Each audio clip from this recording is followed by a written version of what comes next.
Kickridge, wait! So let me get this straight. A supposed nerve agent attack goes down in Salisbury, leaving a Russian spy and his daughter in critical condition. The government and the media unreservedly proclaim that Russia is to blame and that the agent was engineered by the Russians. There is at this point no evidence for this. Evidence? What's that? Jeremy Corbyn points this out and is immediately and absolutely lambasted by the media. 4 days. It inspires Hatgate, and he is labelled a Russian stooge, whilst apparently also being a Czech spy, a neo-Nazi anti-Semitist, and an IRA sympathiser, and the others. Boris Johnson bolsters these claims by stating Porton Down Defence Research Laboratory had no doubts that the substance was made in Russia. They were absolutely categorical, and I asked the guy myself, I said, are you sure?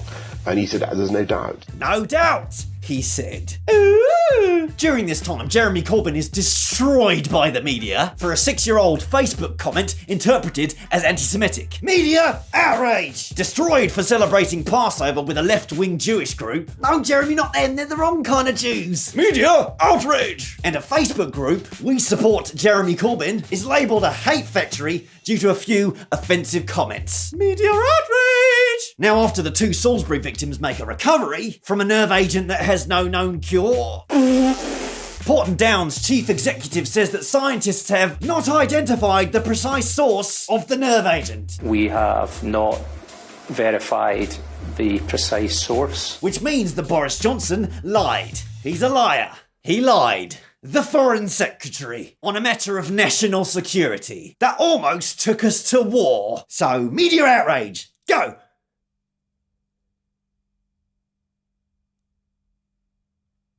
Any minute now. It's coming.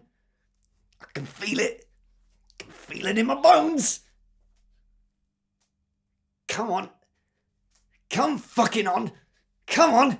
Come on. Where is it? Where the fuck is it? No? Nothing? Absolutely fucking nothing? Even after the Foreign Office deletes a tweet in which they previously confirmed that the nerve agent was Russian. Where's the media calling for his fucking resignation? Like they call for Jeremy Corbyn's, time and time again. Wouldn't it be an idea to step aside and allow someone else to lead Labour? Obsessed with this question, if I may say so. Utterly obsessed with it.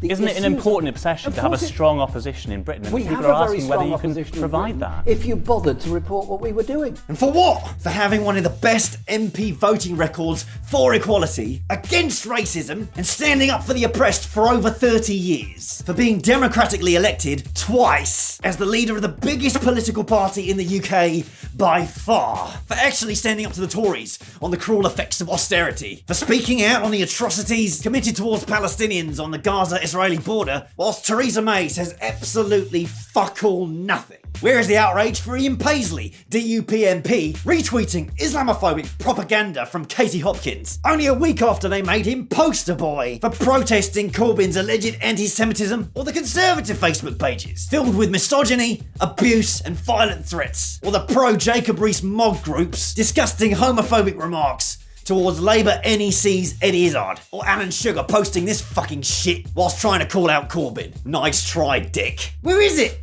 Where's the outrage? Well, let's do some lateral thinking, shall we? Tories do bad shit. A lot. The BBC and the papers say nothing. Corbyn is reported as doing bad shit when he actually hasn't, plastered all over the front pages. And even if they're wrong, a retraction doesn't help. It's out there now. People have seen it.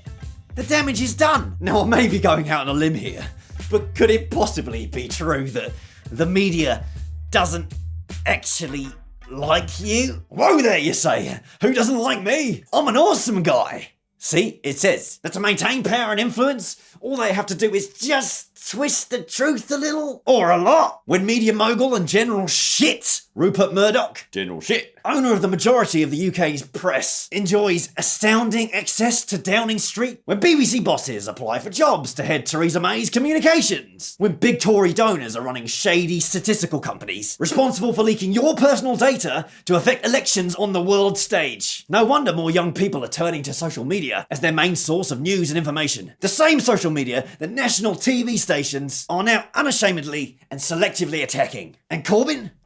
Well, he's always pushed for a fairer, more democratic and socially focused system, on key services being publicly owned, on greater regulations for banks, more tax on big earners and big business. Think about it. If you were one of those knobs at the top, TM trademark copyright, who had enjoyed unprecedented wealth, power and influence for years, thanks to a cruel and self-serving government, wouldn't you be shitting your pants right now? That thanks to social media, more people, both young and old, are turning off their TVs and throwing away their right-wing biased newspapers and actually wanting to come together and help each other, and especially help those less fortunate. I'd be shitting them, but then again, I'm not a fucking asshole. Or am I? You decide! Comment below! But you know what? At the end of the day, it's simply not fair. It's not fair to persecute a good man who's consistently been on the right side of history. It will set off a spiral of conflict, of hate, of misery, of desperation. And let a truly bad one off the hook. The only thing they've got to do is clear the dead bodies.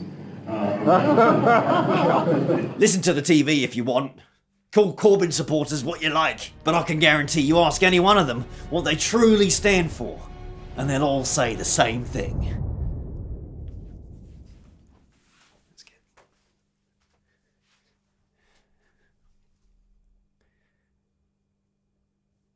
Oh, you want to know? Well, that would spoil the surprise. Ask one yourself. Why do I have to do all the work? Now get out of here. I've got a ball waxing appointment. Clean as a whistle. Oh yeah. If you bothered to report what John Ashworth is doing on the health service, if you bothered to report what Angela Rayner is doing and saying on schools, if you bother to report what the Labour Party is actually saying, it's your responsibility to make sure that the opposition voice is heard as well as the government's voice. It's your failing. Clean as a whistle. Oh yeah.